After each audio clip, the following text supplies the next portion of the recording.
జై శ్రీరామ్. నమస్కారం అండి. 2025 సంవత్సరంలో శనిగ్రహ మార్పు అనేది జరుగుతున్నది. 2025 మార్చ్ 29వ తేదీ నుంచి శని కుంభరాశి నుంచి మీనరాశికి వెళ్ళి సంచారాన్ని ప్రారంభం చేస్తున్నారు. ఈ ఏదైతే శనిగ్రహ మార్పు మీనరాశిలో సంచారం జరుగుతున్నదో ఈ 2.5 సంవత్సరాల పాటు ద్వాదశ రాశుల వాళ్ళకి ఎలాంటి ఫలితాలు రాబోతున్నాయో తెలుసుకుందాం. ముఖ్యంగా దానికన్నా ముందు శనిగ్రహం గురించి కొన్ని విషయాలు మీకు చెప్తాను. ఎందుకంటే మీరు అర్థం చేసుకోవాలి అనే ఉద్దేశంతో దీన్ని ఎవరు కూడా సోది అని అనుకోవద్దు. ఇక్కడ ముఖ్యంగా మన జన్మ జాతకంలో శని ఏ స్థానాల్లో ఉన్నాడు, ఎలాంటి సిచ్యుయేషన్లో ఉన్నాడో తెలుసుకోవాలి. శని బలిష్టంగా ఉన్నప్పుడు ఎలాంటి ఫలితాలు వస్తాయి ఆ ఒక వ్యక్తికి, శని బలహీనంగా ఉన్నప్పుడు ఎలాంటి ఫలితాలు వస్తాయో మనం ముందుగా తెలుసుకుందాం. శని ఒక వ్యక్తి జాతకంలో బలిష్టంగా ఉన్నప్పుడు, శని అంటే ఏంటి, శని గ్రహం అంటే ఏంటి, సమాజంలో ఉన్న ఒక మనకంటూ సమాజంలో ఒక గుర్తింపు ఉంది, సమాజంలో మంచి స్టేటస్లో ఉంటున్నాము, మంచి జాబు, అటు రాజకీయంలో కావచ్చు, అటు ఏదైనా బిజినెస్ వైజ్ కావచ్చు, మనం మంచి పొజిషన్లో ఉన్నాము అంటే దానికి కారణం శనిగ్రహం. పెద్ద పెద్ద మేనేజర్లు, పెద్ద పెద్ద పొలిటీషియన్స్కి అందరికీ కూడా శనిగ్రహ ప్రముఖమైన పాత్ర అనేది వస్తుంది. ఇక్కడ ఎందుకు అంటే మన కింద ఉన్న వాళ్ళందరూ మన మాట వినాలి అంటే అది అక్కడ శనిగ్రహం చాలా బలిష్టంగా ఉండాలి. శని ఎవరి జాతకంలో బలిష్టంగా ఉంటాడో అలాంటి వ్యక్తికి ఆత్మవిశ్వాసం ఎక్కువగా ఉంటుంది. తర్వాత భయం అనేది ఉండదు. సమాజంలో మంచి గుర్తింపు, పేరు ప్రఖ్యాతులు అనేది వస్తూ ఉంటాయి. తర్వాత ముఖ్యంగా ఈ ఒక జాబ్లో మెయిన్ కర్మకారకుడు, వృత్తికారకుడు శని బలిష్టంగా ఉన్న వ్యక్తి జాతకులకి ఉద్యోగం విషయంలో ఎటువంటి ఇబ్బందులు ఉండవు. తర్వాత సమాజంలో కీర్తి ప్రతిష్టలు ఎక్కువ అవుతూ ఉంటాయి రోజు రోజుకి కూడా. శని బలిష్టంగా ఉన్నప్పుడు ఇలాంటి మెయిన్ ఆత్మవిశ్వాసం, కాన్ఫిడెన్స్ అని అంటాం. దానికి రీజన్ ఎవరు అంటే శనిగ్రహం. అదే శని బలహీనంగా ఉన్న జాతకులు, శని బలహీనంగా ఉన్నప్పుడు ఆ వ్యక్తి ఒక ఎలాంటి సిచ్యుయేషన్ ఫేస్ చేస్తాడు, ఆత్మవిశ్వాసం ఉండదు, చుట్టూ భయం అనేది ఉంటుంది, సంఘంలో గౌరవ మర్యాదలకి హాని కలుగుతూ ఉంటుంది. తర్వాత వృత్తి వ్యాపారంలో అభివృద్ధి లేకపోవడము, ఏ చిన్న వృత్తి చేసుకుంటూ లైఫ్ని లీడ్ చేయవలసిన ప్రమేయము, సరైన ఉద్యోగ అవకాశం లేకుండా ఉండడము, ఇలాంటివన్నీ కూడా శని బలహీనంగా ఉన్నప్పుడు జరుగుతాయి. ఆ వ్యక్తి అంటే ఆ దశ వచ్చినప్పుడు, లేదా శని ఏ స్థానంలో ఉన్నాడు మీరు ఒకసారి చూడండి. ఇప్పుడు మీనరాశికి వెళ్ళి సంచారాన్ని ప్రారంభం చేస్తున్నారు శనిగ్రహం. మీనరాశిలో అష్టకవర్గ బిందువులు ఎన్ని ఇచ్చారో చూసుకోవాలి. అష్టకవర్గ బిందువులు చాలా ఇంపార్టెంట్. ఇప్పుడు కొంతమంది చెప్తూ ఉంటారు, ఇప్పుడు మీరు కామెంట్స్ కూడా చేస్తూ ఉంటారు, ఇప్పుడు ఈ రాశికి లాభశని, లాభగురు, అద్భుతంగా ఫలితాలు వస్తాయి, కోట్లు సంపాదిస్తారని తమ్ముళ్ళు చూసి మీరు వెళ్ళి చూస్తూ ఉంటారు. బట్ అక్కడ మీరు కింద రాస్తూ ఉంటారు మీరు చెప్పినట్లు జరగట్లేదని. ఎందుకు? గోచారం వేరు, జన్మజాతకం వేరు. ఎలా మ్యాచ్ చేసుకోవాలి గోచారానికి జాతకానికి? ఇప్పుడు మీకు ఒక ఎగ్జాంపుల్ ఇస్తాను. ఇప్పుడు మీకు తెలుసు ఆల్రెడీ ఏలనాటి శని, అర్ధాష్టమ శని, పంచమ శని, అష్టమ శని అని ఈ ఒక జన్మరాశి నుంచి, అంటే చంద్రుడు ఏ రాశిలో ఉంటాడో అది మనకి జన్మరాశి. ఆ జన్మరాశి నుంచి వ్యయస్థానానికి వచ్చినప్పుడు మనకి ఏళ్ళనాటి శని ప్రారంభం. ఏళ్ళనాటి శని అంటే 7.5 సంవత్సరాల పాటు ఉంటుంది. ఇక్కడ వ్యయస్థానంలో 2.5 సంవత్సరాలు, జన్మరాశికి వచ్చినప్పుడు 2.5 సంవత్సరాలు, ద్వితీయానికి జన్మరాశి నుంచి నెక్స్ట్ హౌస్ ద్వితీయానికి వచ్చినప్పుడు 2.5 సంవత్సరాలు, ఇలా 7.5 సంవత్సరాలు అర్ధాష్టమ శని అంటే జన్మరాశి నుంచి చతుర్థ భావానికి శని సంచారం చేసేటప్పుడు దాన్ని అర్ధాష్టమ శని అంటాం. పంచమ శని చంద్రుడున్న రాశి నుంచి పంచమ స్థానానికి వచ్చినప్పుడు దాన్ని పంచమ శని అంటాం. ఇలాంటి ఒక సిచ్యుయేషన్ ఉన్నప్పుడు ఇప్పుడు మీకు మీనరాశికి వెళ్ళి శని సంచారం ప్రారంభం చేస్తున్నారు. మీ జాతకంలో మీనరాశిలో శని ఎన్ని అష్టకవర్గ బిందులు ఇచ్చారో చూసుకోవాలి. ఏ 0, 1, 2, 3 ఇచ్చి ఉంటే ఆ ఒక ప్లేస్లో శనికి అక్కడ బలహీన పడ్డాడు అని అర్థం. బలహీన పడినప్పుడు ఆయన ఇబ్బందులు పెడుతూనే ఉంటాడు.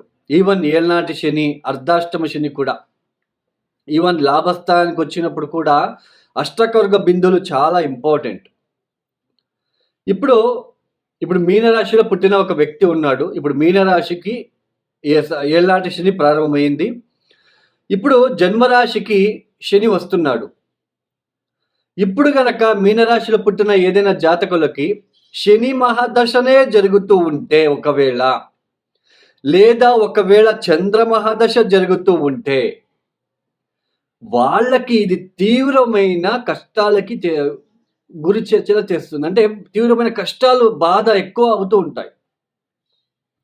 అర్థమైంది కదా? గోచారము మనకి జన్మజాతకం ఎలా మ్యాచ్ చేసుకోవాలో, ఒక స్థానం నుంచి ఒక స్థానానికి ఒక ప్లానెట్ వెళ్తున్నప్పుడు ఆ స్థానం ఎన్నో రాశి అవుతుంది, ఎన్నో లగ్నం నుంచి ఎన్నో రాశి అవుతుంది, ఆ స్థానానికి అష్టకవర్గ బిందులు ఎన్ని ఇచ్చారో చూసుకోవాలి.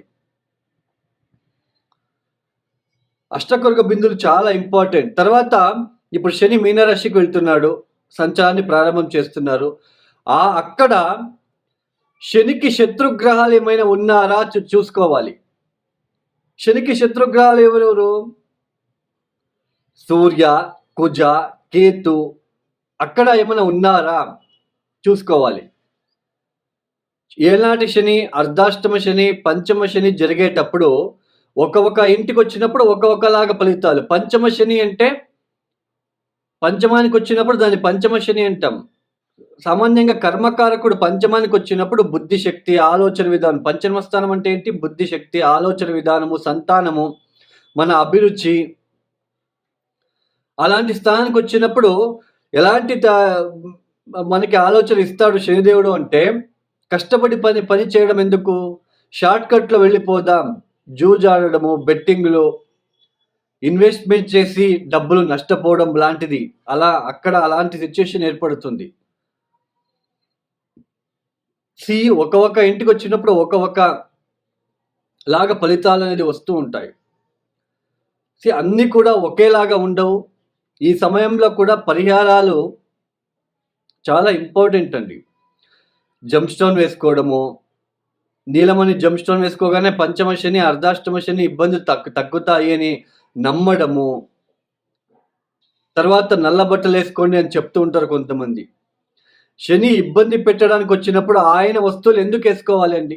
అందులోన జంప్ స్టోన్ అంటే అంత మంచి ఫలితాలు వస్తాయి అని మాత్రం అనుకోవద్దు. ఒక జంప్ స్టోన్ ధరించగానే మనకి అంతా కర్మ నుంచి బయటపడతాము. This is fake sentence.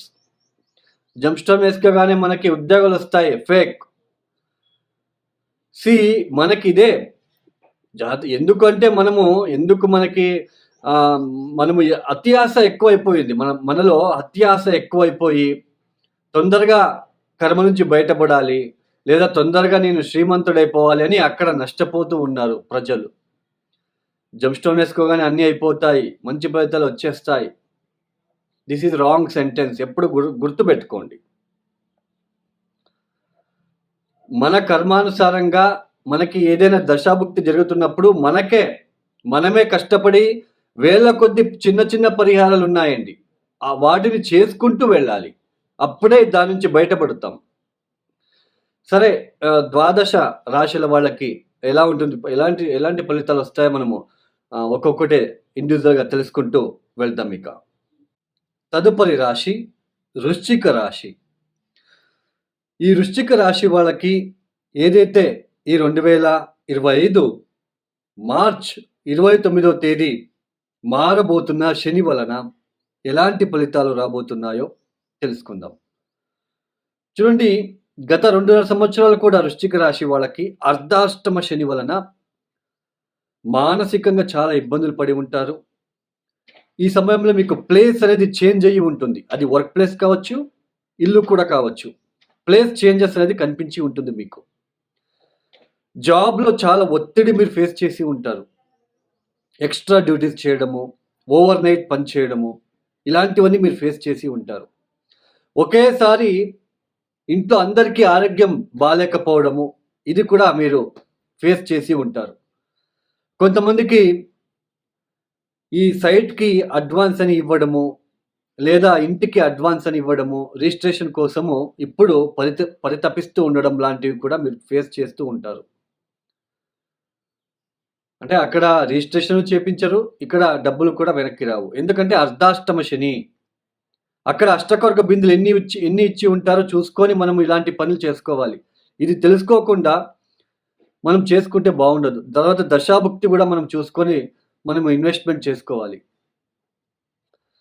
ఇప్పుడు అర్ధాష్టమ శని అక్కడ 0, 1, 2 బిందులు ఇచ్చి ఉంటే బలహీనంగా ఉంటాడు. ఇలాంటి సమయంలో మీరు ఈ ఇన్వెస్ట్మెంట్ చేయడము, ఈ ఒక సైటు, ఈ ఇంటికి సంబంధించిన విషయంలో ఇలాంటివన్నీ మీరు చేస్తే బాగుండదు కదా. ఆయన బలహీనంగా ఉన్నప్పుడు మీకు ఇబ్బందులే ఉంటాయి. అదే అష్టకొరక బిందులు 4, 5, 6 ఇచ్చి ఉంటే అది వేరే. బలిష్టంగా ఉంటాడు, నో ప్రాబ్లం. అయితే ఇక మీద 2025 మార్చి 29వ తేదీ తర్వాత ఆయన పంచమానికి వెళ్తున్నాడు. పంచమ శని 4వ ఇంట్లో వచ్చినప్పుడు అర్ధాష్టమ శని, అది ఒకలాగా ఫలితాలు, శని ఇచ్చే ఫలితాలు. ఇప్పుడు పంచమానికి వెళ్తున్నాడు కదా. పంచమ స్థానం అంటే ఏంటి? మన బుద్ధి కౌశల్యం, ఆలోచన విధానము, మన అభిరుచి, సంతానం విషయంలో సంతాన స్థానం అని అంటాం, పూర్వపుణ్యస్థానం. మనము ఒక వ్యక్తి మీద ప్రేమ చూపిస్తున్నాము. ఆ ప్రేమ అది ఎంతవరకు మనం చూపించగలము. మన మీద కూడా ఒక వ్యక్తి ఎంతవరకు ప్రేమ చూపిస్తాడు. తర్వాత మనం చేసే వృత్తి వ్యాపారాలు కావచ్చు, ఇంట్లో ఒక భార్యతో కావచ్చు, ఒక గుర్తింపు అనేది వస్తుందా లేదా అనేది కూడా మనం పంచమ స్థానం మీద చూస్తాం. మనమిచ్చే ప్రేమకి తిరిగి కూడా మనకి ప్రేమ వస్తుందా లేదా అనేది కూడా పంచమ స్థానం. ఈ లవ్ చేసుకుంటూ ఉంటారు, అది కూడా పంచమ స్థానం నుండి చూసుకుంటాం. అలాంటి పంచమ స్థానానికి మనకి ఇక్కడ కర్మకారకుడైన శని వెళ్తున్నాడు. ఈ సమయంలో ఎలాంటి ఫలితాలు? మెయిన్ పంచమ స్థానంలో అంటే ఇప్పుడు మీనరాశికి శని వెళ్తున్నాడు. ఆ మీనరాశిలో శనికి శత్రుగ్రహాలు ఏమైనా ఉన్నాయో తెలుసుకోండి. శనిగ్రహానికి శత్రుగ్రహాలు అంటే ఎవరు? సూర్య, కుజ, కేతు. అక్కడ గనక సూర్య, కుజ, కేతు లాంటి గ్రహాలు శనికి శత్రుగ్రహాలు ఉంటే పంచమ స్థానం ఇంకా బలహీన పడుతుంది అని అర్థం. అంటే మెంటల్ స్ట్రెస్ ఏర్పడుతూ ఉంటుంది ఈ సమయంలో. అలాంటి ఏదైనా సిచ్యుయేషన్ ఉంటే, అంటే శనికి శత్రుగ్రహాలు ఉంటే సంతానానికి హాని కలిగించే సాధ్యం ఎక్కువగా ఉంటుంది, పాజిబిలిటీ ఎక్కువగా ఉంటుంది. తర్వాత stomach related issues, gastric related issues కూడా ఉంటాయి ఈ సమయంలో. ఒకవేళ అక్కడ ఏ ప్లానెట్ లేదు, శని ఒక్కడే వెళ్తున్నాడు, ఓకే. ఇప్పుడు ఎలాంటి ఫలితాలు? కర్మకారకుడు శని అంటే బాగా కష్టపడి పనిచేసి మనీ అర్న్ చేసుకునే ఒక చేసేలాగా ఒక ప్లానెట్ అది. పంచమానికి వెళ్తున్నాడు కదా, ఎలాంటి ఆలోచన ఇస్తాడు? ఎంత కష్టపడినా నెలకి 25,000 సంపాదిస్తున్నాను, షార్ట్ కట్లో ఏదైనా మనీ అర్న్ చేసే పాసిబిలిటీ ఉందా? ఏదైనా ఇన్వెస్ట్మెంట్, షేర్ మార్కెట్ కావచ్చు. ఎవరో ఫ్రెండ్ చెప్తాడు, ఫ్రీలాన్సర్గా ఒక చిన్న బిజినెస్ ఉంది, దాంట్లో హై సక్సెస్ అవ్వచ్చు అని అలాంటి ఇన్వెస్ట్మెంట్ చేయడము. ఎవరో చెప్తారు గవర్నమెంట్ జాబ్ ఉందండి, ఇంత అమౌంట్ అని ఇచ్చేస్తే మీకు గవర్నమెంట్ జాబ్ ఇప్పిస్తానని. అలాంటి వాళ్ళకి అమౌంట్ కట్టడము, అంటే షార్ట్ కట్లో ఏదో ఒకటి బాగా డబ్బు రావాలి. జూజ్ ఆడము, బెట్టింగ్లు, ఆకస్మిక ధన నష్టం ఈ సమయంలో ఉంటుంది. చాలా జాగ్రత్తగా ఉండాలి మీరు. పంచమ శని అంటే అంత ఈజీ కాదు. ఆకస్మిక ధన నష్టం ఉంటుంది. మెంటల్ స్ట్రెస్ అనేది ఉంటుంది ఈ సమయంలో. సంతానం విషయంలో ఇబ్బందులు. చాలా జాగ్రత్తగా మీ డబ్బుని మీరు సేవ్ చేసుకుంటూ వెళ్ళాలి. ఇన్వెస్ట్మెంట్లు ఇవన్నీ కూడా అష్టకర్గ బిందులు చూసుకోండి. 0, 1, 2 ఉంటే హై పాసిబిలిటీ ఉంటుంది నష్టపోవడానికి. హై ఛాన్సెస్ ఇన్ చీటింగ్ అవ్వడానికి ఛాన్సెస్ ఉంటుంది ఈ సమయంలో. అంటే ఇది ఇప్పుడు ఇన్వెస్ట్మెంట్ చేయడము, డబ్బులు నమ్మి మోసపోవడం ఇలాంటివన్నీ ఉంటాయి. అదే 4, 5, 6, 7 అష్టకర్గ బిందులు ఉంటే ఎవరైనా వచ్చి అలా చెప్పినా మనకెందుకు లేబ్బా, మనకున్నది చాలు అనుకొని వెళ్ళిపోతారు. ఇది అండి. సో ఈ సమయంలో ఖచ్చితంగా కాలభైరవేశ్వర దర్శనము, కాలభైరవేశ్వరుడికి నిత్యం కూడా ఎర్ర పువ్వులతో ఆయనకు పూజించుకోవడము, కాలభైరవేశ్వర గాయత్రి మంత్రం చదువుకోవడము, శనివారం పూట నల్ల నూనెతో చేసిన తీపి పదార్థాలని ఆవులకి తినిపించడము. రోడ్ సైడ్ ఆకలితో ఉన్న ఆవులకి తినిపించండి. రోడ్ సైడ్ ఆకలితో ఉన్న ఆవులకి మాత్రమే తినిపించండి. పాజిటివ్ ఎఫెక్ట్ వస్తుంది. శనివారం కాకులకి బిస్కెట్స్ లాంటివి వేయడము. శనివారం బూడిద గుమ్మడికాయ దీపాన్ని కాలభైరవేశ్వర టెంపుల్ పెట్టి రావడం చేసుకోండి. చాలా జాగ్రత్తగా మీరు ఈ సమయం ఉండాలి. ఈ సంవత్సరంలో గురుబలం ఉండదు, పంచమ శని, చాలా జాగ్రత్తగా ఉండాలి వృశ్చిక రాశి వాళ్ళు. మీ జన్మజాతక పరిశీలన కోసం నన్ను కాంటాక్ట్ చేయాలనుకుంటే కింద నంబర్కి కాల్ చేయండి. నేరుగా నేనే రిసీవ్ చేసి మాట్లాడుతాను. వేల కొద్ది సింపుల్ రెమెడీసే ఉంటుంది నా దగ్గర.